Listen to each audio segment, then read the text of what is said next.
Massa el Khair. Bienvenue dans L'Orient la nuit, le rendez-vous de ceux qui veillent.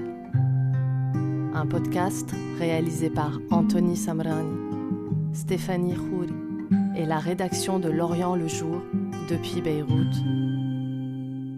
Bonsoir et bienvenue à vous qui nous écoutez d'un peu partout dans le monde. C'est déjà le 3e épisode de L'Orient la nuit. On se fait un plaisir de vous retrouver. Nous sommes à Beyrouth et j'ai à mes côtés Anthony Samrani, avec qui j'ai le plaisir d'animer ce podcast. Il fait beau aujourd'hui à Beyrouth, les gardenias sont en fleurs. En une semaine, nous avons changé de saison, mais il y a toujours cette guerre, l'ombre de la guerre omniprésente. Beyrouth, Baalbek, Nabatie, Saïda doivent dorénavant trembler sous les tirs de l'armée israélienne, déclarait l'ancien ministre de la Défense israélien. Alors oui, nous continuons de trembler à l'idée de demain, mais ce soir, nous allons aussi prendre un pas de côté, sortir de nos angoisses d'adultes pour se pencher sur un thème qui te parle, Anthony, ou plutôt qui te laisse sans voix. On est le 27 septembre 2024. Israël vient de larguer 85 bombes de plus de 900 tonnes chacune sur la banlieue sud. Toute la ville tremble, toute la ville est traumatisée, tout le monde est persuadé d'avoir été la cible de cette attaque, tant les bombardements sont puissants. Nous, à ce moment-là, on est au journal. Le journal surplombe la banlieue sud, donc on se précipite sur le toit. On monte et là, on voit un nuage de fumée immense. On réalise que le secrétaire général du Hezbollah, Hassan Nasrallah, a probablement été assassiné. On se rend compte qu'on plonge dans un nouveau monde, que plus rien ne sera jamais comme avant. Et quelques minutes plus tard, j'ai ma fille aînée qui m'appelle et qui me dit « Papa, c'est quoi ça? Qu'est-ce qui se passe ?»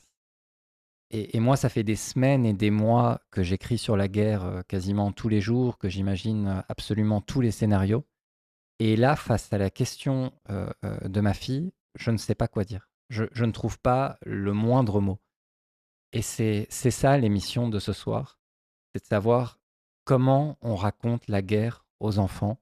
Qu'est-ce qu'on leur dit dans un pays où des générations entières ont été traumatisées, où la guerre est à la fois un sujet tabou et en même temps un héritage, où depuis mars, depuis le début de cette dernière guerre entre Israël et le Hezbollah, plus de 600 enfants ont été tués dans des bombardements israéliens. Comment raconte-t-on la guerre aux enfants?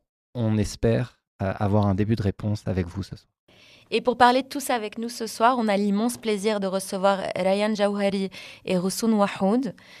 Vous êtes cousines et avec 4 autres femmes, vous avez fondé en 2019 une école un peu différente des autres. Elle s'appelle Esprit Libre. Elle est à Hermel, dans la Bekaa, la ville où vous avez toutes les deux grandi. Roussoun, tu as 43 ans, tu diriges cette école. Rayan, tu as 31 ans, tu enseignes le français et l'anglais dans cette école où vous recevez aujourd'hui plus de 200 élèves de la maternelle au collège. Alors on y apprend aux enfants des valeurs de laïcité, d'égalité et d'empathie. C'est une école qui se situe dans le nord du Liban, dans une région près de la frontière syrienne, à majorité chiite, une région qui est considérée comme un bastion du Hezbollah et qui est fréquemment ciblée par les frappes israéliennes. Donc la guerre vous rattrape à plusieurs reprises. En 2024 d'abord, une frappe israélienne tombe en face de l'école, puis de nouveau en 2026, le quartier où se situe l'école est touché une seconde fois. À chaque fois, à chaque guerre, l'école ferme, mais vous continuez d'accompagner ceux que vous appelez vos enfants à distance, par téléphone ou en ligne. Merci d'être avec nous ce soir. Merci, merci de nous recevoir. Avec nous également par téléphone depuis Oman, Zena Dabirached.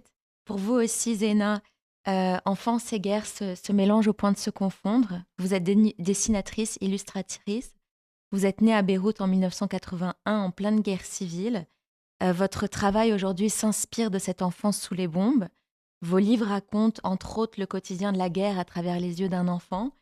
Vous êtes autrice de nombreux ouvrages, de romans graphiques, dont notamment le dernier, Le Prophète, qui est une adaptation du livre de Khalil Gibran. Bonsoir et bienvenue, Zena. Bonsoir, je suis ravie d'être parmi vous, même à distance. Zena, pour commencer cette émission, j'ai envie que tu nous racontes cette histoire du dragon qui veillait sur toi quand tu étais enfant. Tu parles sans doute du dragon qui est un des personnages principaux du Jeu des Hirondelles, mon premier roman graphique qui est sorti en 2006 chez Cambourakis.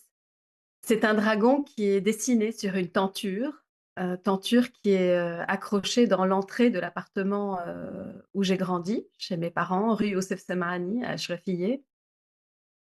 C'est un dragon qui, pour moi, a toujours été comme une sorte de talisman. Cette entrée où la tenture était accrochée était aussi, la pièce la plus sûre de notre appartement et c'est là que nous avons passé de longues heures du jour et de la nuit, comme beaucoup de Libanais qui essaient de se calfeutrer, pour se protéger dans, parfois des salles de bain ou des couloirs. Nous étions dans l'entrée de notre appartement et c'est une entrée qui très vite n'a plus ressemblé à une entrée habituelle parce que, on prenait nos repas, on faisait nos devoirs, on dormait. Parfois là, les adultes se retrouvaient, buvaient du whisky, fumaient des cigarettes et on écoutait la radio surtout et cette tenture était finalement le seul, rappel, qu'un jour cette entrée a été une entrée, normale et en fait, chacun des voisins,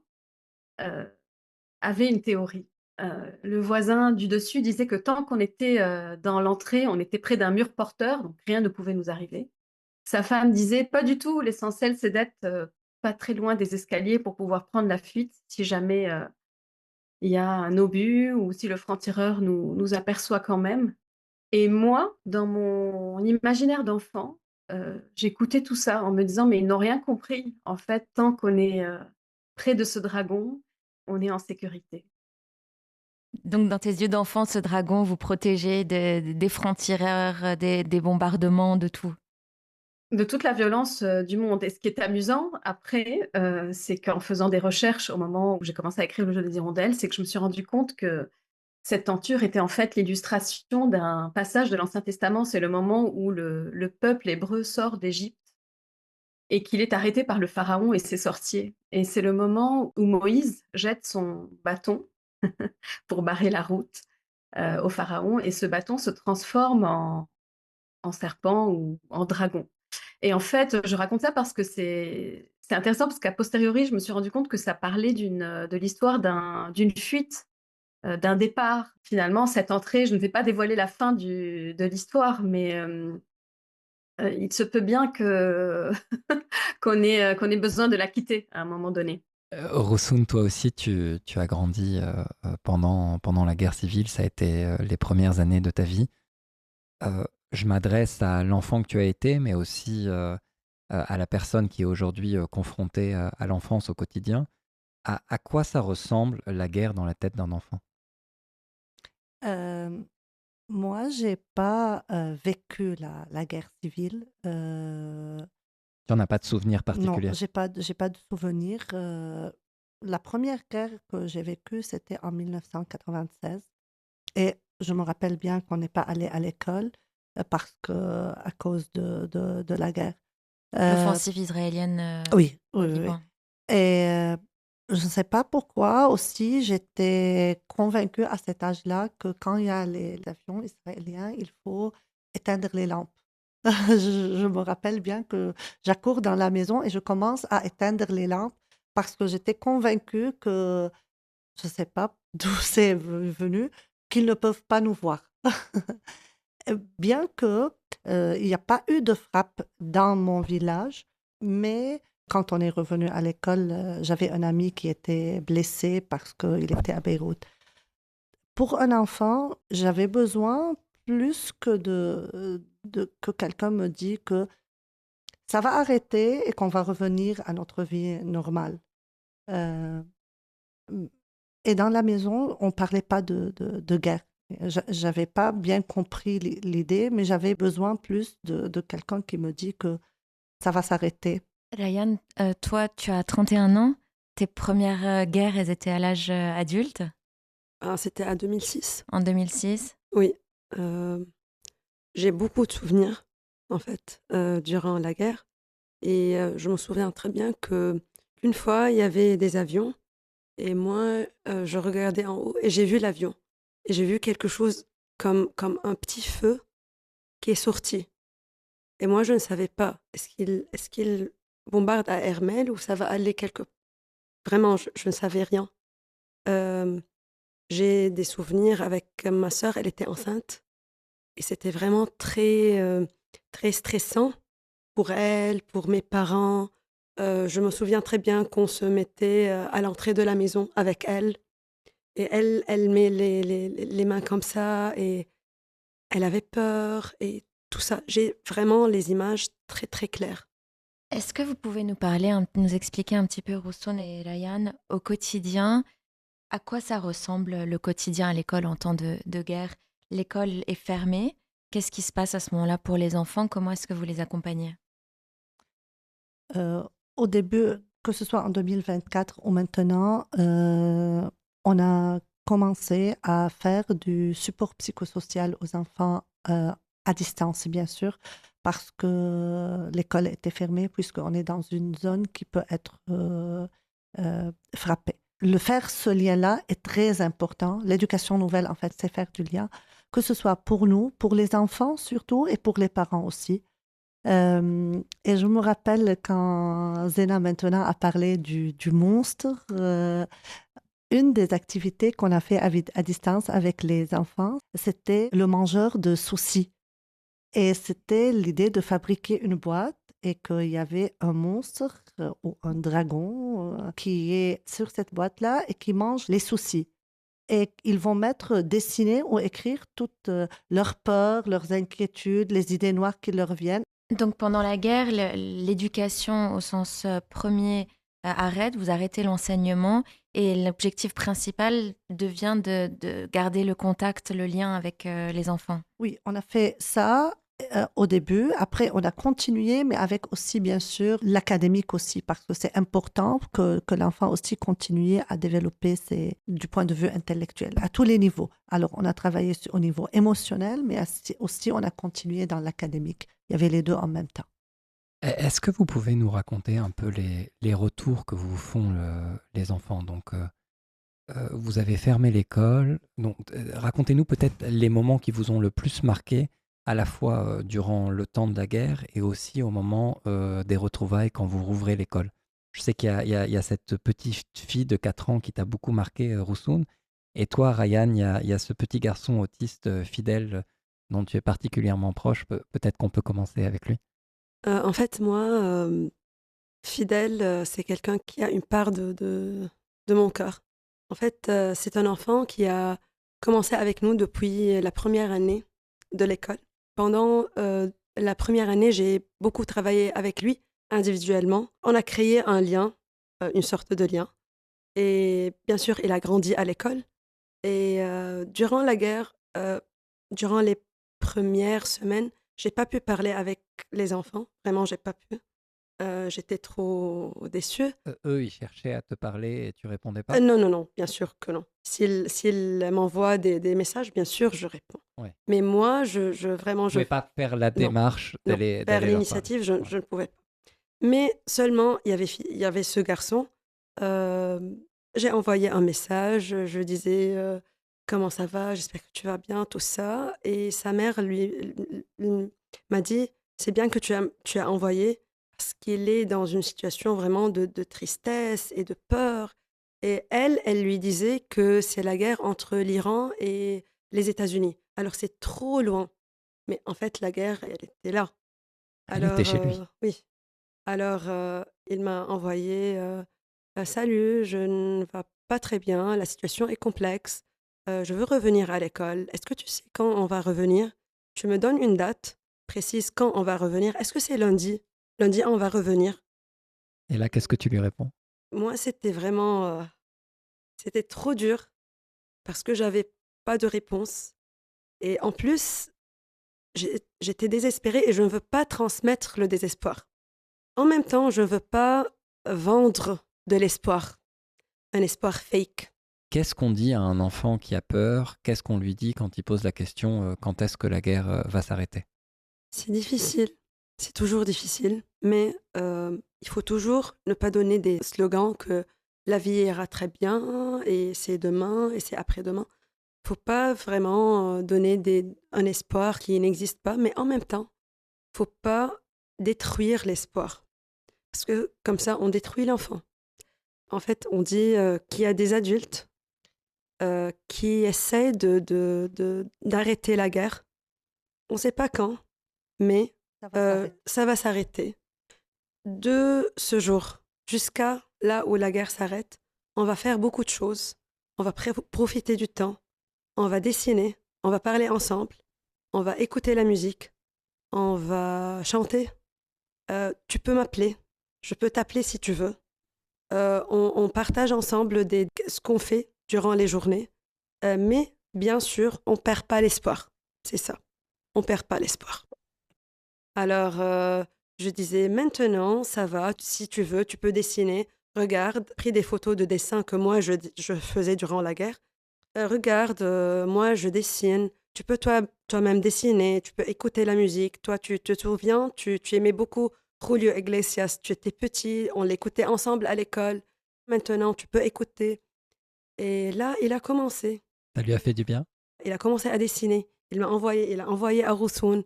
Il a dit, j'ai commencé à dessiner. J'écoute la musique. Ça me faisait du bien. C'est pas que j'étais calme, mais ça m'a calmée. Et c'était très bien de parler avec lui, même si j'ai pleuré pendant En fait, le fait de 30 minutes. rassurer un enfant a quelque chose d'apaisant. Oui, c'est ça. Et, C'est ça. et toi, Roussoun? Moi, je pleurais beaucoup quand je recevais des messages. Moi, j'ai gardé le lien avec toutes les familles, presque toutes. Et c'était Rindala, une fille de 4 ans, qui m'a envoyé un message. On peut même l'écouter. J'ai pris la permission de sa maman. Rindala, le mercredi noir, où il y a Le mercredi 8 avril. 8 avril. Elle était chez ses tantes en train de jouer et il y a eu une frappe à côté de leur maison et leur maison a été endommagée. Elle était sous la fenêtre, il y a tout le verre, il y a beaucoup de choses qui sont tombées sur elle. Elle a eu peur, ses tantes aussi, elles ont eu peur. Et il y a eu un massacre à côté d'eux. Et Linda m'a envoyé un message la nuit. Elle ne pouvait pas dormir, elle avait très très peur. Et sa maman m'a envoyé un message.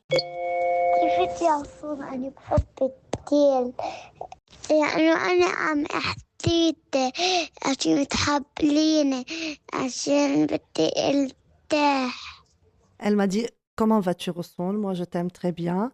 Je te parle pour que tu me dis, pour que tu me racontes, car je veux être, je veux me reposer, je veux être bien, je veux... Avoir l'esprit tranquille. Ah oui, avoir l'esprit tranquille. J'étais à Mansoura. Il y a eu une catastrophe.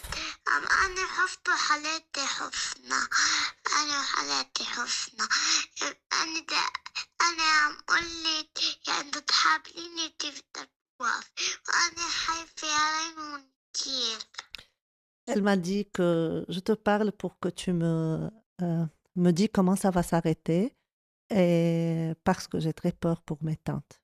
Elle parle de ses tantes. J'ai beaucoup pleuré, surtout l'idée que ça va s'arrêter quand tu n'as pas de réponse. Je lui ai parlé, on ne peut pas leur vendre d'espoir comme a dit Ryan, mais je lui ai dit, tu es où maintenant? Elle m'a dit, je suis à la maison, à côté de maman, elle tient maman. Il y a papa aussi. Tes tantes sont où maintenant? Elles sont en sécurité. Alors vous êtes maintenant en sécurité. Vas-y, on va penser à tous les gens qui t'aiment, qui t'entourent. Le problème, c'était que je ne pouvais pas lui dire que ça va s'arrêter et ni que ça ne va pas se refaire. Et on a parlé d'autres choses et ça l'a aidé, bien sûr. On va continuer la conversation tous ensemble et on va revenir vers toi aussi, Zena, on ne t'a pas oublié. Mais avant, j'aimerais qu'on écoute un reportage réalisé par Clara Haj le 15 avril dernier dans une école du centre de Beyrouth transformée en refuge. Elle a rencontré des enfants déplacés pour recueillir leurs mots et leurs regards sur cette guerre dans laquelle ils sont contraints de grandir. On écoute. Ce sont tous des déplacés du sud, de la Bekaa ou de Dahieh, la banlieue sud de Beyrouth. Parmi eux, de nombreux enfants tentent avec leurs mots de raconter comment ils ont vécu l'évacuation forcée de leur village et ce qu'ils comprennent de cette guerre. Je m'appelle Aya, je viens de Chehhabia. J'aime beaucoup mon village. J'aime ma maison. Et j'aime mon lit aussi. Les jouets me manquent, mon école et ma maîtresse me manquent.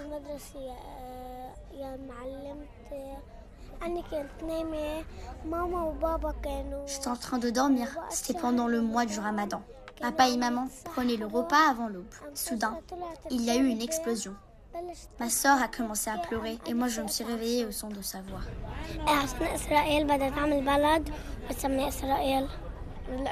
Israël veut nous prendre notre pays, mais nous ne leur donnerons pas nos villages et notre pays, ni les choses précieuses que nous avons, ni ce qu'on garde dans nos cœurs.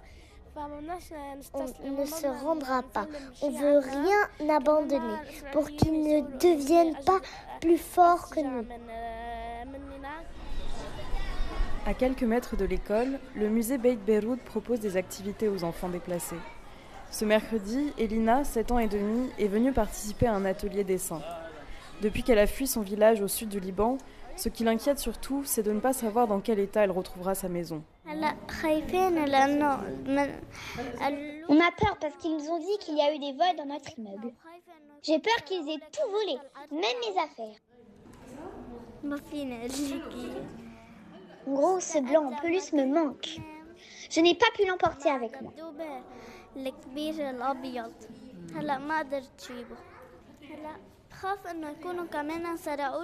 J'ai peur qu'ils aient volé le piano aussi, parce que je joue du piano, moi.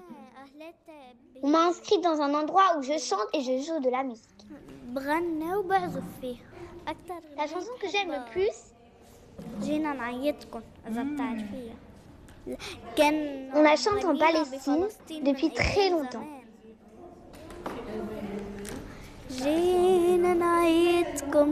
بالعيد نسألكم ليش ما في عنا العيد ولزيني يا عالم أريدي محروقة أريدي حري مسروقة أريد صغيري مثل الصغيري عطونا الطفولة عطونا سلام عطونا الطفولة عطونا الطفولة عطونا الطفولة عطونا السلام.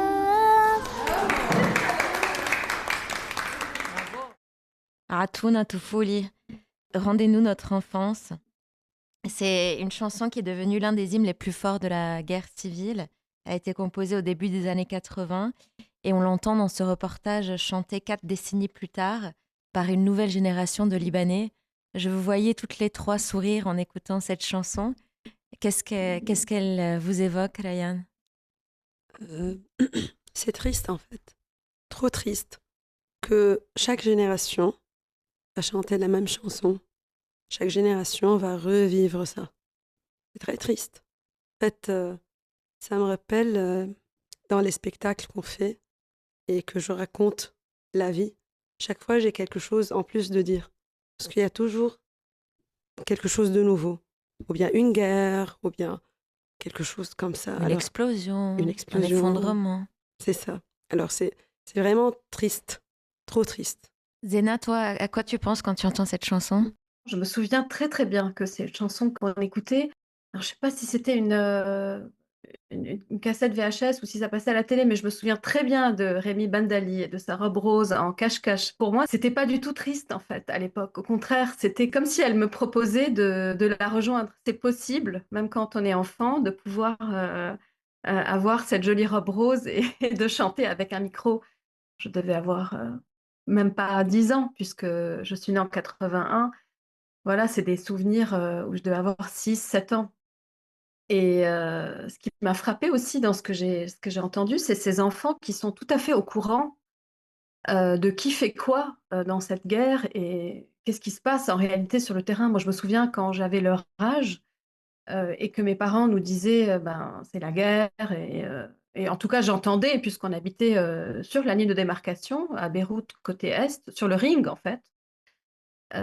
Dans ma tête d'enfant, je me souviens que c'était des Indiens qui se battaient avec des cow-boys, en fait, avec des chevaux. Je savais bien, j'entendais bien les obus, mais je m'étais construit cette image probablement pour me protéger. d'une guerre un peu à la Peter Pan, les peaux rouges dans le film Peter Pan, etc.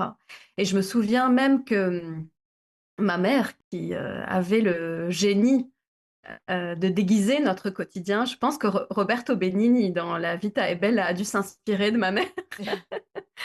Euh, En fait, elle avait le génie de transformer notre vie quotidienne. Alors parfois, on n'était pas dupes. Je me souviens que quand on lui demandait, mais alors, ces tirs, qui étaient en fait des tirs de francs-tireurs, qu'est-ce que c'est, maman? Elle nous disait, ah, tu sais, c'est des chasseurs qui tirent sur les oiseaux. Et nous, en fait, mon frère et moi, on avait très peur pour les oiseaux. Enfin, c'est pour dire qu'il y avait ce mélange de possibilités de rêverie, possibilités d'échapper à ces horreurs et que probablement on n'était pas dupes, mais qu'on avait bien envie de jouer le jeu, un peu comme le petit garçon dans La Vita è Bella.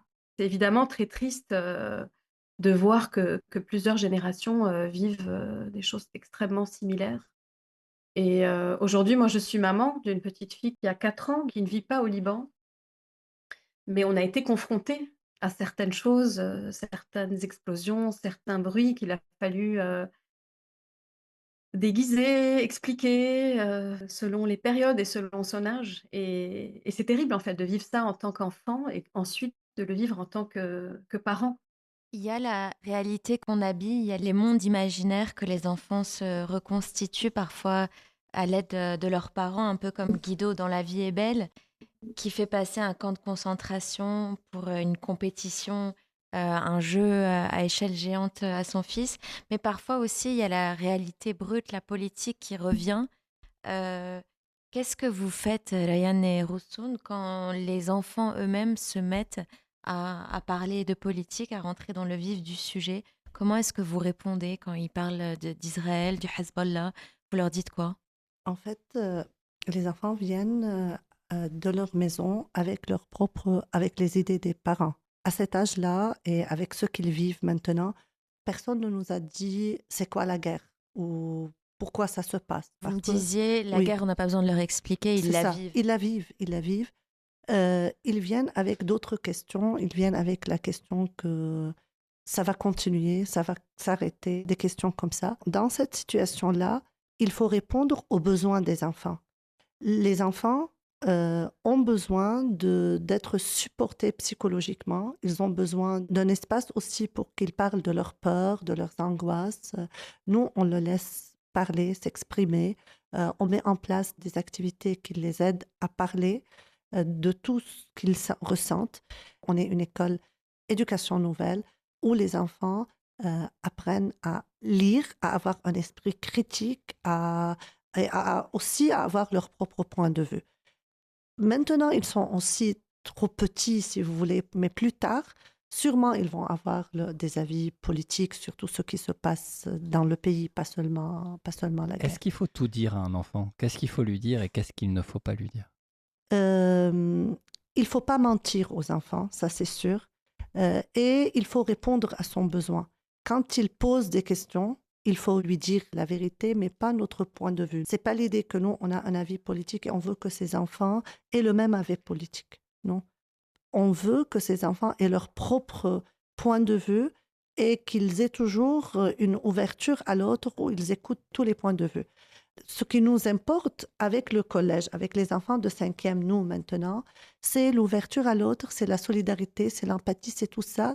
Parce qu'avec les réseaux sociaux et tout ce qui s'est passé au Liban, il disait qu'il y a des gens qui n'ont pas accepté d'accueillir des familles libanaises.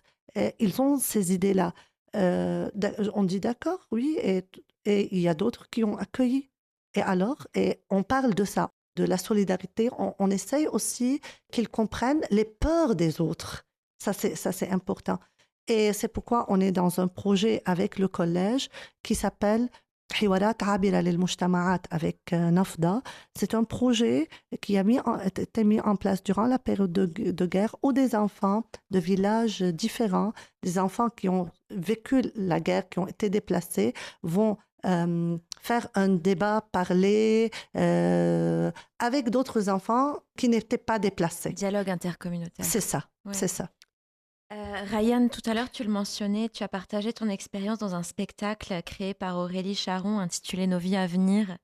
un spectacle radiophonique qui est réalisé en direct sur scène, qui a été présenté pour la première fois au Festival d'Avignon en 2025 et qui continue actuellement sa tournée. On va écouter un morceau extrait de ce spectacle, il s'intitule L'enfance. Il a été écrit dans une langue qui n'existe pas, une langue inventée. Il est composé par Emma Pratt et interprété par Emma Pratt et Théo Kaiser.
Après des semaines de fermeture, l'école a réouvert dès le premier jour de la trêve. Vous nous racontiez tout à l'heure à quel point les retrouvailles étaient émouvantes, mais aussi à quel point les enfants avaient changé. Oui, ils ont changé. Ils étaient très contents de retourner à l'école. C'était vraiment des moments très, très forts. Et on a préparé plein d'activités pour les enfants. L'une de ces activités, c'est créer leur ville idéale. Mais aussi, bien sûr, moins de concentration. Ils ont peur quand ils entendent même un claquement de porte. Il y a des réponses un peu plus violentes que le normal de l'école. Ils s'énervent plus rapidement. Oui. Et ils regardent. Il y avait une fille en CE2 qui n'a pas accepté les 2 premiers jours de sortir dans la cour parce qu'elle se sent en sécurité dans la classe. Après cette guerre, c'était un peu... Oui, elle était plus atroce. Pour les enfants, c'était plus dur pour nous tous. Parce que c'était la deuxième ou parce que les images auxquelles ils étaient confrontés étaient c'est fortes. Ça, parce qu'il y a eu, par exemple, à Hermel, il y a eu des massacres, mais aussi parce que nous, de 2024 à 2026, il y avait le cessez-le-feu, mais il y avait des frappes de temps à autre à Hermel. Alors pour les enfants, c'est la guerre pour toujours, peut-être aussi. Donc la guerre était continue, en fait, pour eux, un peu dans leur esprit. C'est ça. Et c'était... Je me souviens, durant la guerre, lorsque tu n'étais pas à l'école, et il y avait une frappe dans le quartier de l'école. Oui, j'étais en Espagne. Elle était en Espagne et moi, j'étais en classe. Et il y avait la frappe. Et moi, j'ai dit, bon, qui lance les feux d'artifice maintenant? C'était entre les deux guerres, ça? Oui, c'était à 1 kilomètre, moins qu'un kilomètre de l'école. Kilomètre. Tu le pensais ou tu disais ça pour Non, j'étais sûre que c'était une frappe. Okay. Et c'est la classe CP, en fait. Et j'ai dit, ben, qui lance les feux d'artifice maintenant? À 14h. Alors, ils ont dit, peut-être c'est un deuil ou c'est un mariage. Toujours, ils font comme ça, les gens. On a dit qu'on a peur. Parce que moi, j'ai dit que mais j'avais peur. Parce que j'ai vu dans les yeux des enfants qu'ils avaient peur. Mais il y avait des enfants qui font qui n'ont pas peur. Alors j'ai dit, ben moi, j'ai eu peur un peu. Ils ont dit, et moi encore, et moi encore. Et moi, mon cœur bat fort. Alors, bien sûr, on s'est arrêté là, on parle de la peur. Et on a dit, ben, qu'est-ce qu'on va faire? On chante, on danse, on dessine, qu'est-ce qu'on fait? On parle, ils ont dit, on chante. J'ai dit, on chante. On a chanté jusqu'à la fin de la séance, c'était la dernière séance. Et bien sûr, il y a un plan. Lorsqu'il y a une frappe qui est vraiment près de l'école, il y a le plan. Tous, on est formés s'il y a quelque chose. Mais parce qu'elle n'était pas très près de l'école, alors on a pu... Le plan d'urgence n'a pas été déclenché. Oui. Et là, on a appris à dire aux enfants, quand il y a une frappe, que oui, c'est une frappe. Faut pas mentir. C'était la première fois et après, on a appris. Là, on dit, parce qu'il faut pas, il faut leur dire. Est-ce que Mais les enfants se permettent de faire des choses, on va dire, qui sortent de l'ordinaire parce que c'est la guerre? Je vous donne un exemple. Moi, j'ai une toute petite fille qui allait en France quelques mois et elle est revenue et elle faisait des bêtises toute la journée. Et je lui dis, mais pourquoi tu te comportes comme ça au Liban? Tu faisais pas ça en France? Et elle me répond, parce qu'au Liban, c'est la guerre. oui. Moi, je me souviens, par exemple, qu'en 89, donc j'avais 8 ans, on a dû passer une nuit à l'école parce qu'on n'a pas pu rentrer à la maison. Les autocars n'ont pas pu revenir à l'école pour nous ramener chez nos parents. Et il y a eu comme ça, je ne sais pas, moi, peut-être une centaine, 200, peut-être plus élèves qui ont dû dormir sur place. Alors, je vous laisse imaginer le chaos de la situation. Je rigole, mais en fait, c'était pas drôle. Et je me souviens que l'armée libanaise avait été venue apporter des sacs de couchage pour tous ces enfants et certains enseignants qui étaient restés bloqués aussi. Et les sacs de couchage sentaient le poivre. Je le raconte je me souviens, Beyrouth, parce que le poivre était utilisé comme de la naphtaline.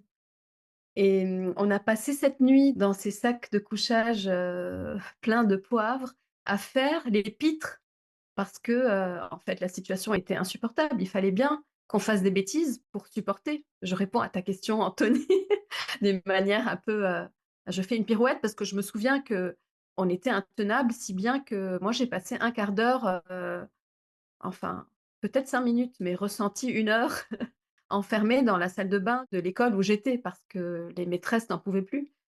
Et donc, oui, bien sûr, on fait des bêtises. Nous aussi, on sort du cadre en tant qu'enfant pour essayer de trouver un sens à tout ça, peut-être pour tester aussi des limites, pour supporter toute cette violence et toute cette tension. Il faut bien que ça sorte quelque part. Ce qui est bien, c'est quand les adultes ont un minimum de psychologie et arrivent à accueillir cette parole des enfants, leurs dessins, leurs jeux, mais aussi leurs crises. On va écouter maintenant une autre chanson tirée du spectacle Yuma.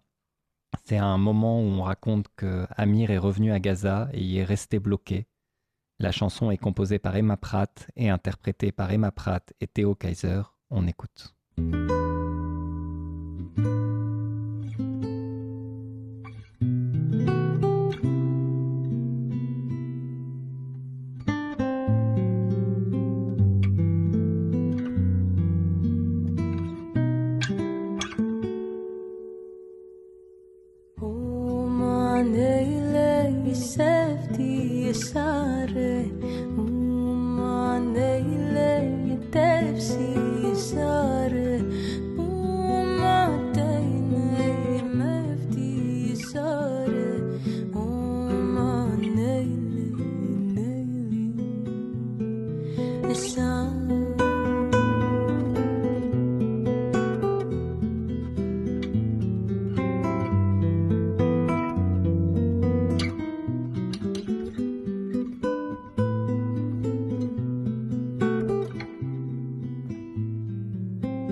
J'ai bu vos paroles durant toute l'émission comme un enfant aurait pu le faire.